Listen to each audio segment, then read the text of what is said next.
show of the RockerMike and Rob Presents.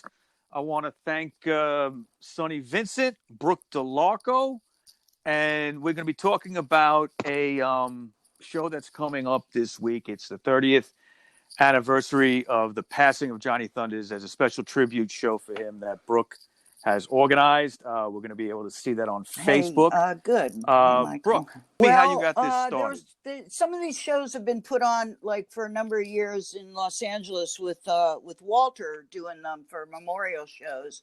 I was never really a part of them, but I was talking to the guy that did them, and we said, "Oh, it's the 30th anniversary." So that's sort of how it came about. It was kind of late notice, and he ended up having to drop out, and it was kind of left to me to do it. So I talked to a few people, and it seemed like everyone wanted to do it, and I was anxious to try a stream.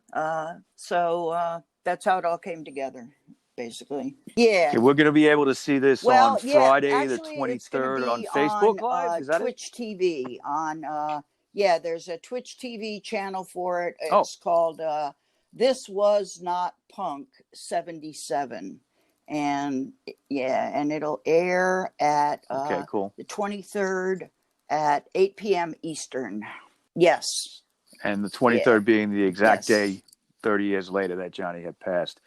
Now, you have some connection with Johnny Thunders and the Heartbreakers in particular, going back, right, to Max. Tell me a little bit about that. I ended up meeting them and mixing a show for them at the Village Gate. I was working with Terry Ork, who from television fame and Ork Records, and he put on a series of shows at the Village Gate.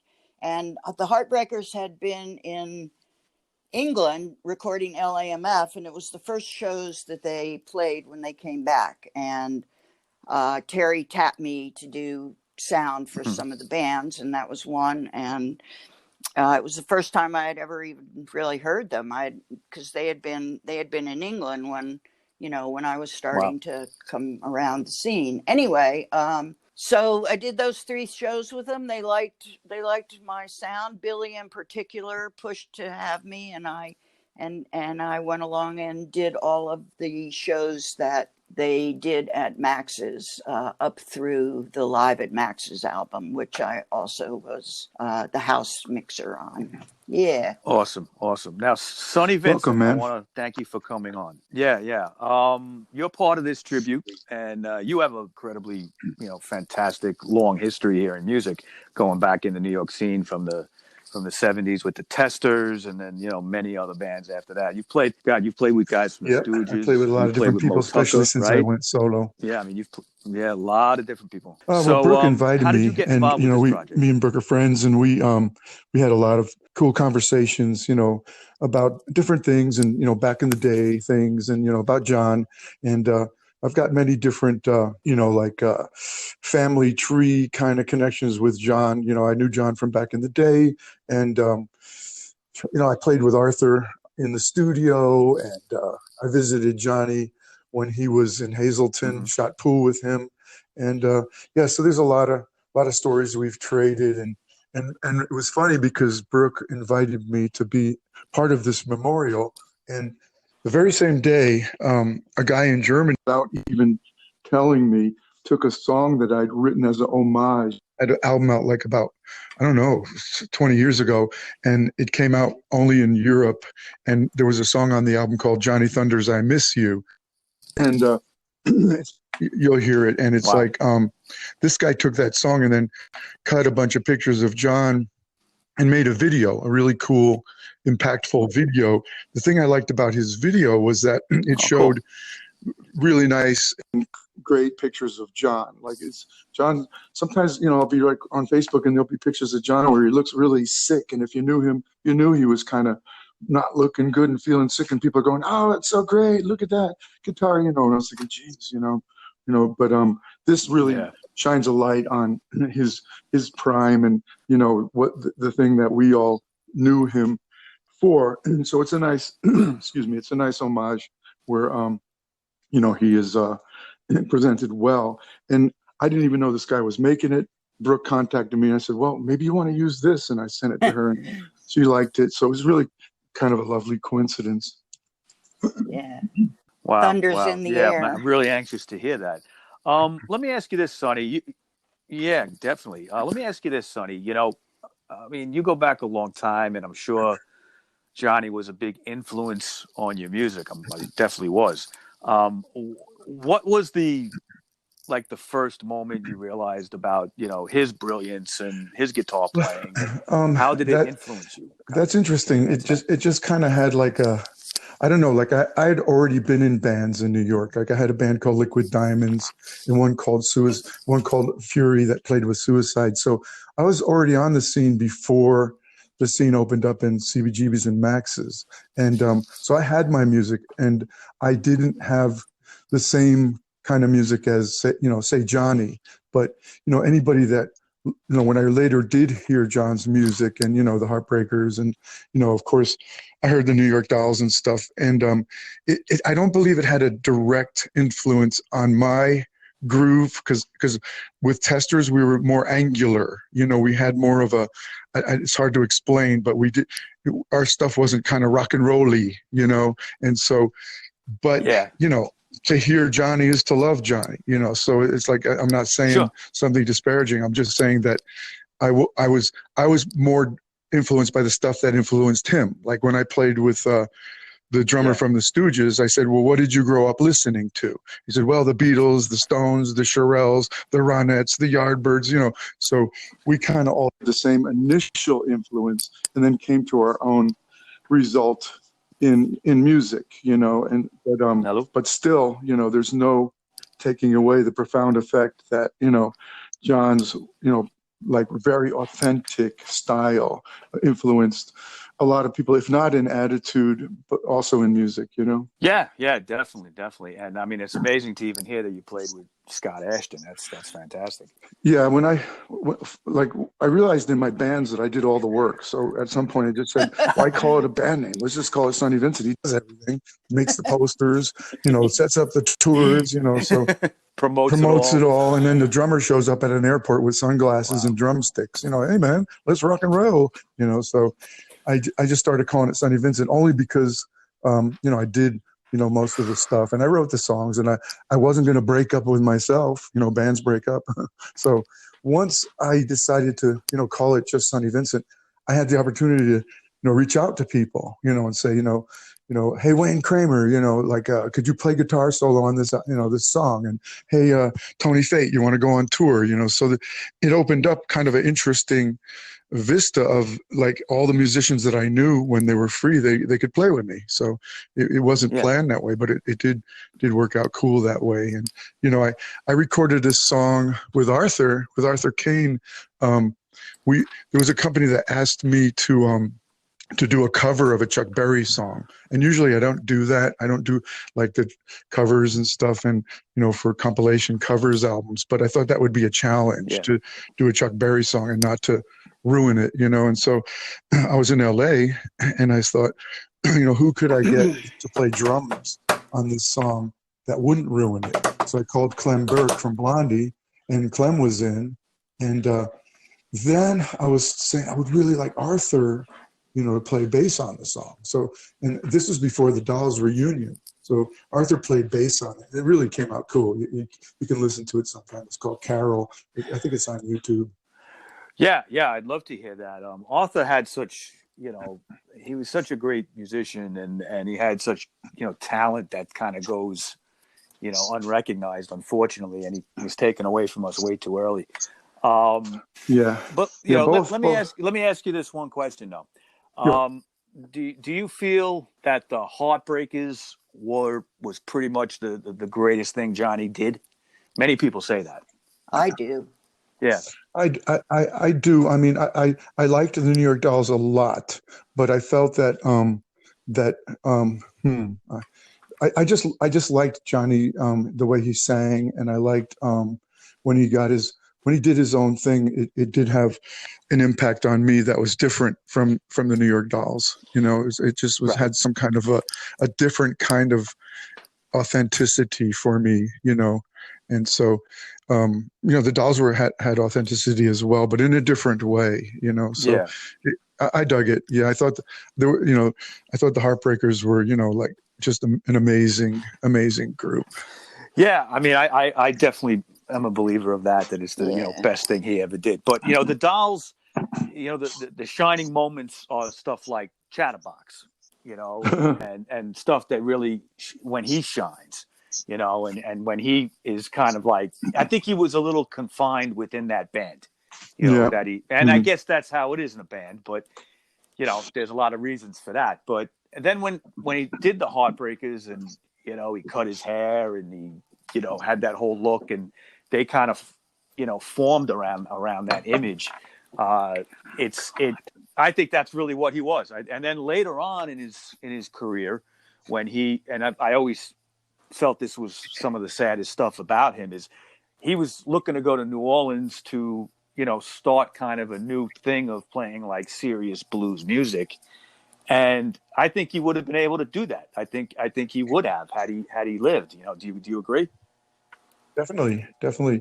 I mean, I also liked his later stuff because the thing about some groups is they have sort of a image and a sort of like a public kind of like this is what we're going to project. This is what we're going to be. It's maybe not Right. planned out, but that's how it works.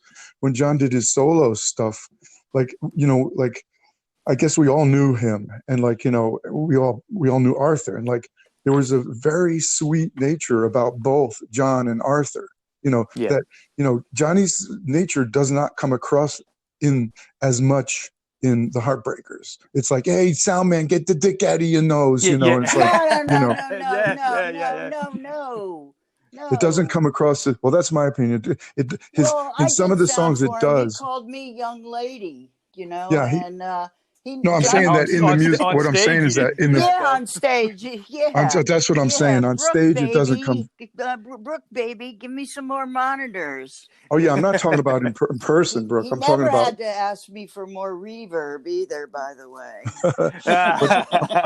I'm just talking about in his solo music that kind of but sensitive nature did come through, And if a person never met Arthur, they could never know, what a sweet soul that guy was, And so there's just a certain kind of personality that came through on John's solo stuff that didn't come through on a lot of the earlier stuff. That's what I'm saying. But in person, he was always the same guy, Well, if you listen to some of the very last stuff that he did, I mean, he was, songs like "Children of People Too" and "Help the Homeless," and there was kind of almost a social consciousness to his music all of a sudden, at least in that song.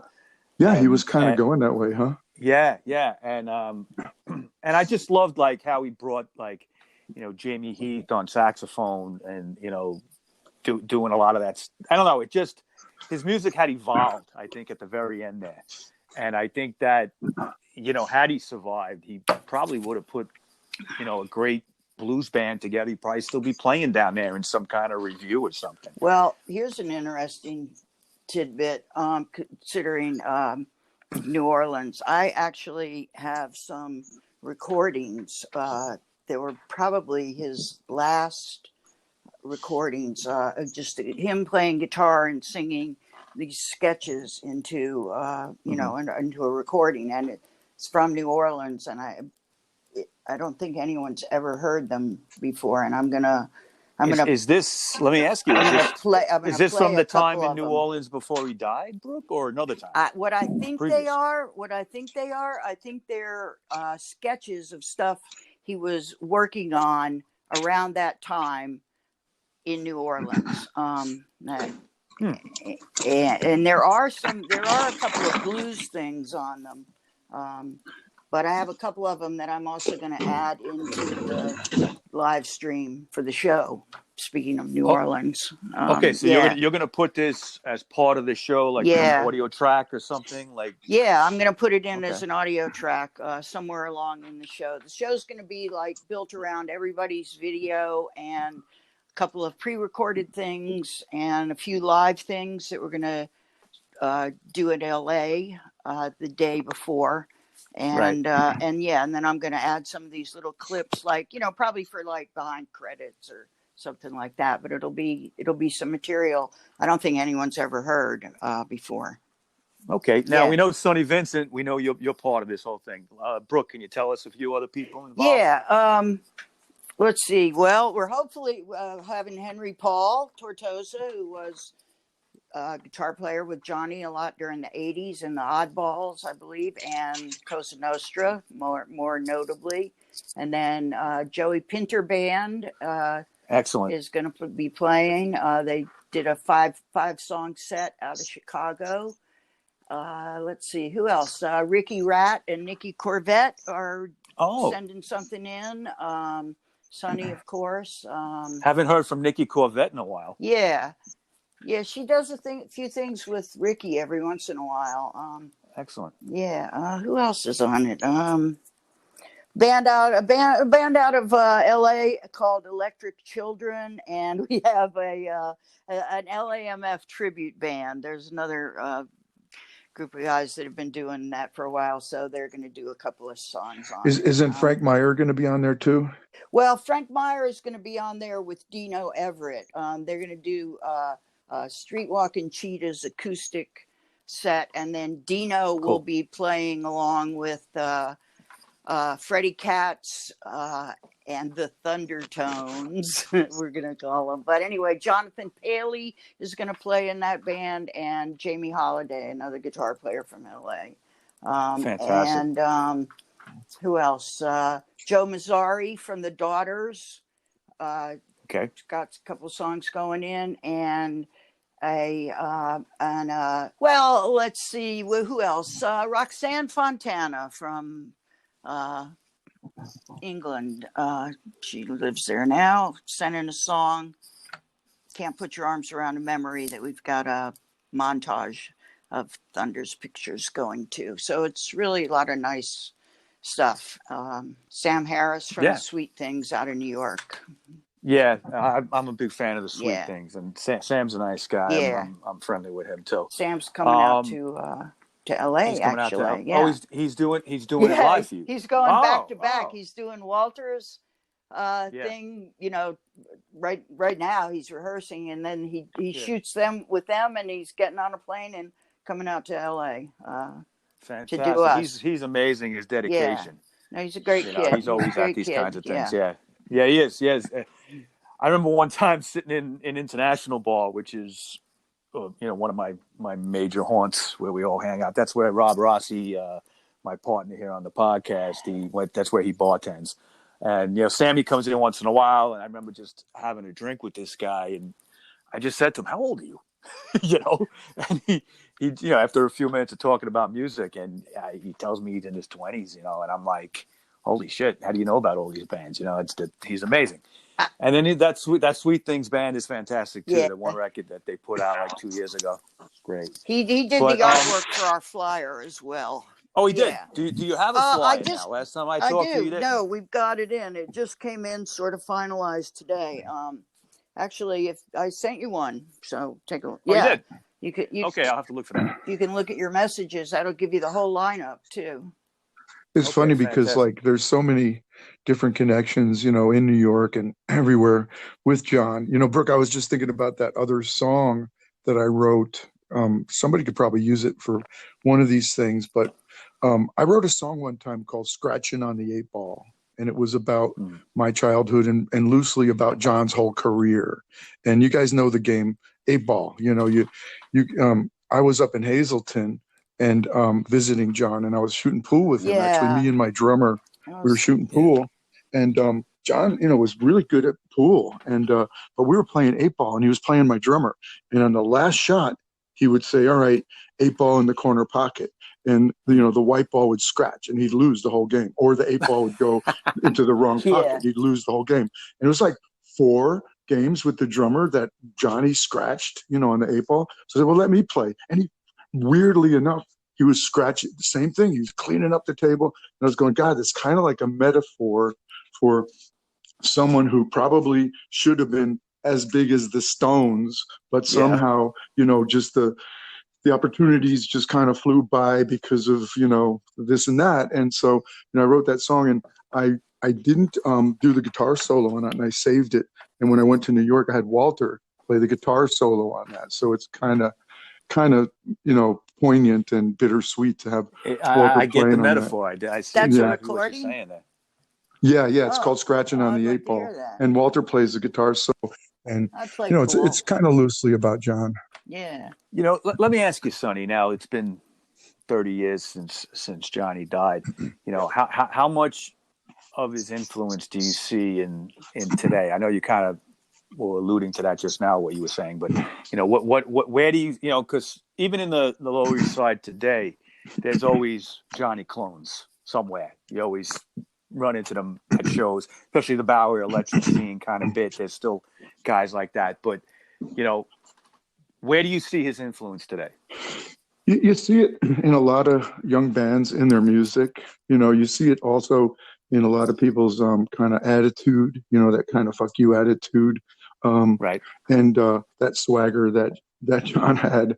And you see, like, and the people sort of in the know, they know that the Les Paul Junior T model, that's all about John. Although it's weird because the guy in Green Day plays one of those, and like he's getting to be known as the Les Paul Jr. guy. So things do kind of evolve, but the people that that I know, and the young bands that are like you were talking about Sam and stuff, the young people Right. that know the real the real stuff, they do get a profound impact from John and John's music, and that kind of thing just goes on and on.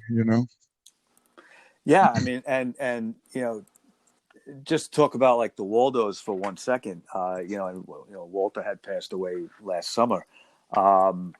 They were a band that were around for a long time. Okay, 40 years practically, and 35 years, 40 years, in different incarnations. But I never went to a Waldo show that was not packed, and I'm talking about right to the end. Okay, Yep. and you're talking now 2-3 generations, really, of two generations at least. And I was kind of part of the first, and then a generation after me still into that. And Walter played all that Heartbreaker stuff, so they were hearing that music. Yeah, he carried the torch. Yeah, he really did. And it's sad that now we've lost him too. But that was another impetus for doing this show on the 23rd, because of Walter's leaving us and them doing it on the 22nd. That was another motivating factor in the spirit of things. Yeah, and his birthday was the 22nd, exactly, right? Yeah. So it's kind of like bookends of the same thing. I got you. Yeah, and I also have some kind of personal, heartfelt connections to the Waldos. Like Jeff West, he was the drummer in Testers. So when Testers broke up, he was in the Waldos. And then Tony Coiro, that was a super close friend of mine. I lived on Castle Hill Avenue in the Bronx, and Big Tony. And so, it's all kind of like, almost like family, so to speak, and so I was happy when, Brooke reached out to me. Yeah. And it's just hard to believe it's been 30 years. That's crazy. Yeah, I mean, and he was 39 when he passed away, almost 40. That was, between the last year with this virus, we've lost so many people. A lot of Alan Merrill comes to mind, and a couple others that were part of the rock scene in New York. Johnny, his legacy, I think, is really, it's set in stone. It's not going anywhere. He will always be part of the true rock and roll that can come out of New York, not the fake shit. I mean, there's so much stuff, especially now, like the music is just so different. I mean, when you record a record now, Sonny, okay, compared to how you did it, say, in the 80s or the 70s, it's so different, right? It's totally a different technology in a lot of ways. It can be, yeah. I went to Belgium, and I recorded in a studio that had all vintage gear, like a 24-track tape machine and an Eve board and all that. Yeah. So it was nice to get back to original technology, but yeah, I mean, the technology does play a part in it, but if you got a young band in front of some digital equipment and they've got passion, desperate, and they've got the soul, it'll still come through. You know what I'm saying? I agree, but there's one thing you got to mention, and I think you'll agree with me, is the live performance. I feel that, and I've said this on a lot of shows over the last couple of years, is I feel that a lot of bands, they might have that drive. They want to make it. They've got good songs, but they just don't want to get out there and do the live shows. Now in New York, the problem now in New York City is there's really no places to play. Yeah, I dig it. All right, and now it's even worse with this pandemic. We've lost a few, decent venues. Places in Brooklyn are doing, are more popular than places in New York. So there's acts that come through the boroughs, but they don't play Manhattan. They go right to Brooklyn. Oh, yeah. Okay, which is kind of crazy. That's been happening the last 10 years or so. But what I find is that a lot of, millennial generation, or I guess what's after the millennials, a Generation Z or whatever they call it. Okay. They don't have that desire to get out in front of a live audience. They want to throw everything on the internet and see where it goes. And my thing, and the point of what I'm saying, Sonny, is that I think like the live show is what makes you. You earn your bones playing live for a while before you put out the music, and then you put it out and see where it goes. But it's not like that anymore, right? It's different times, yeah. It's totally different. There's a lot of value in what you say. Think about how many shows the Rolling Stones played in their career. It's like just massive. Yeah. I toured my whole life. Sometimes I started to feel like an old blues guy, playing bars, and playing a festival, playing bars. Imagine how those old blues guys felt. Playing dumps all their lives, Yeah. I mean, we've done some shows about that for Black History Month this year. We did Howlin' Wolf, as an example. That was one show we did, and just talking about the amount of live shows he did before there was even some recognition. Yeah, man. Son House. Yep. Okay, Son House coming back in the early 60s when people were getting interested in that music again.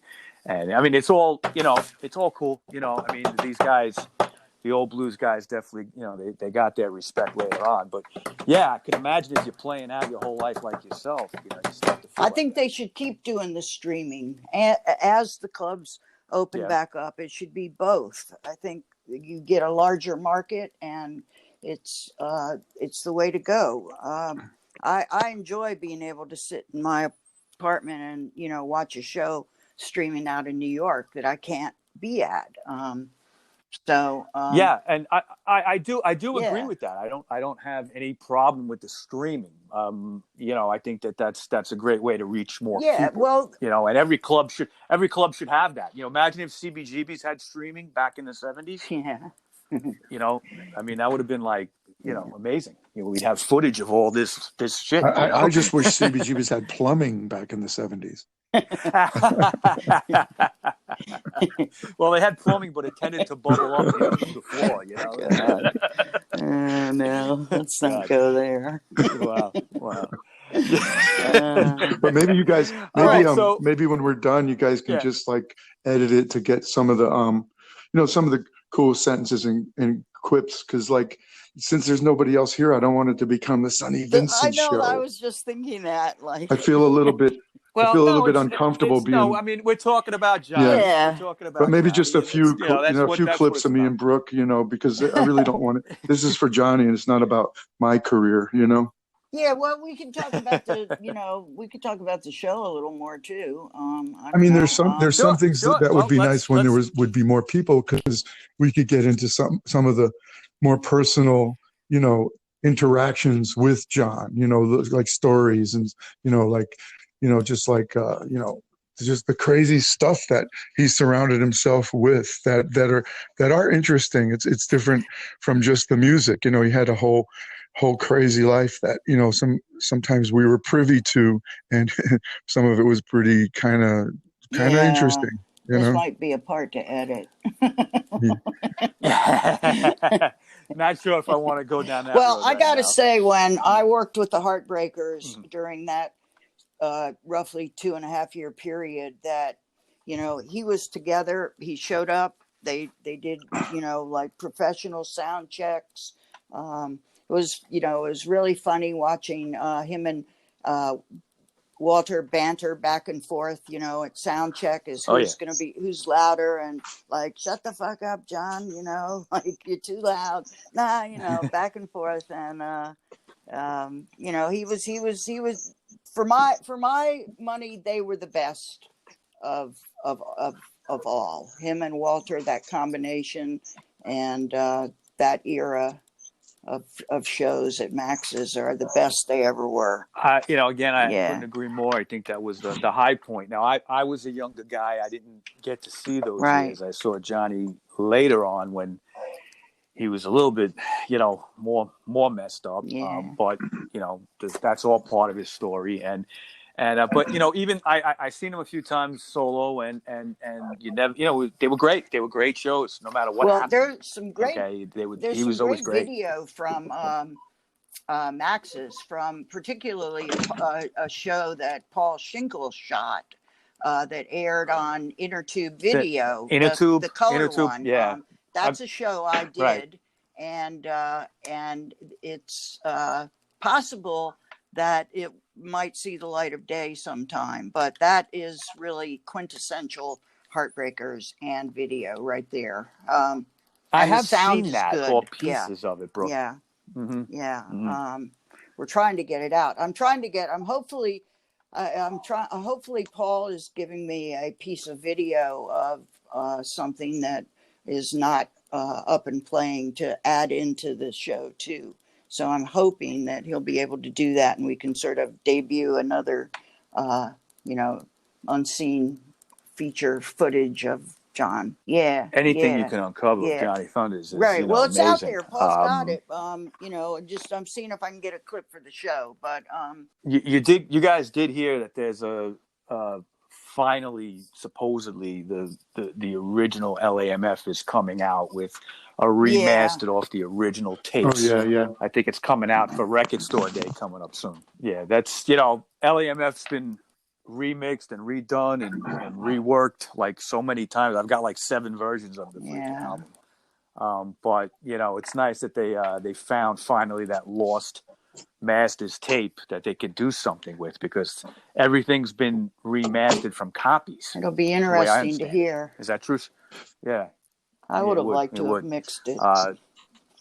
If you talk to Walter, he would have said there's nothing you could do, Brooke. Well, I know. Yeah, well, I know that's what he would have said, but yeah. Yeah. And to a certain degree, maybe it was, but I have no issue with all these different remixes and fine, coming out. They're interesting. They're interesting, and there are differences variations between them theme that you could tell. Yeah.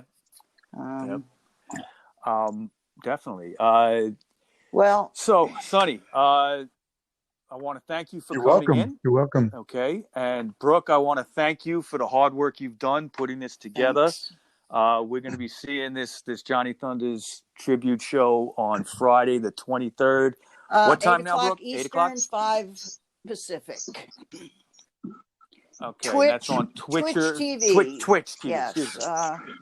Yeah, TV. and I All right, so just from one last thing that I would like to say is that we should never, do an interview or talk about it without mentioning the name Jerry Nolan.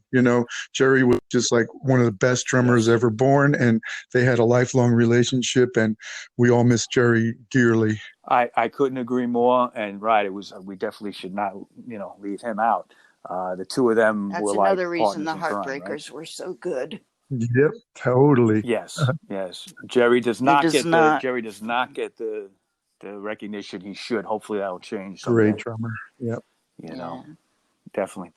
Okay, right. So I want to thank you both for coming on. I wish you all the best of luck on the show coming up Friday, the 23rd. And all the best to you, and thank you. And I'll be signing off. Thanks a lot. Okay. Thank you, Michael. All right. Take care now. Bye-bye. Bye-bye.